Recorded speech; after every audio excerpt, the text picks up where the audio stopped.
To this place in Alberta, Canada, and the place is called Banff. So yung Banff, isa siyang lugar na nasa bundok. Tapos marami ring mountains doon. So alam niyo yung visuals ito? Alam niyo yung mountains na parang sobrang ganda, tapos may mga ice-ice sa taas. Eh ako, pagdating sa mga ganyang bagay, sobrang na-amaze ako. And soft spot ko yun na parang, oh my gosh, ang ganda ng lugar na to.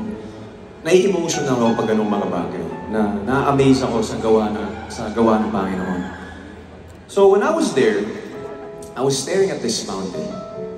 Nakatitig lang ako doon. Sabi mo, napakaganda naman ng lugar na to.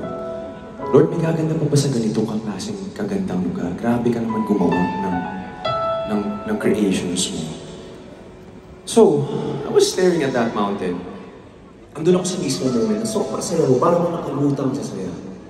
Happy ko lang na nandun ako sa mismo moment na yun. But then, I realized, wait lang, ang saya ko, nandiyan yung mountain, dito ako, pero parang may kulang. Alam ko na. Wala yung asawa ko. Yun mismo, yung naramdaman ko, yung mismong time na yun. Sabi ko, parang saya ko, pero parang hindi kompleto. Wala si Casey. Ganito pala yung pakiramdam pag isa na kayo. I'm pretty sure, naiintindihan ng marami sa inyo yung feeling na yon. Long distance relationship. Sino dito nasa LDR currently? Alam ko, marami dyan. Marami dito. LDR, saludo ako sa inyo. Bawo ng bawo ko sa inyo. Hindi madali. Hindi madali yung nasa ganung setup. Kaya sobrang saludo ako sa inyo habang nahulog yung isang confetti na yellow. Yan. Diba? On ko yun. Doon talaga siya dapat pumasok. Ito yung perfect timing niya. May ano pa yan? May ilan pa yan? Yung tatlo. Sakto. Tapos buong show mahulog yan. So, sabi ko, kailangan kong magsulat ng kanta about dito. Ganun pala yung pakiramdam. Yung tipong pag nandun ka sa isang lugar, bigla mo na lang siyang maaalala. Alam mo, gugustuhan niya to.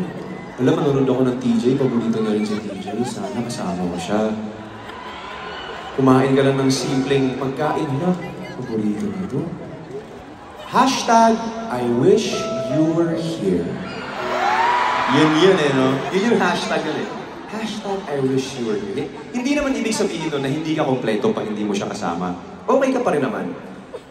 It's just that, things are a million times better when she's around.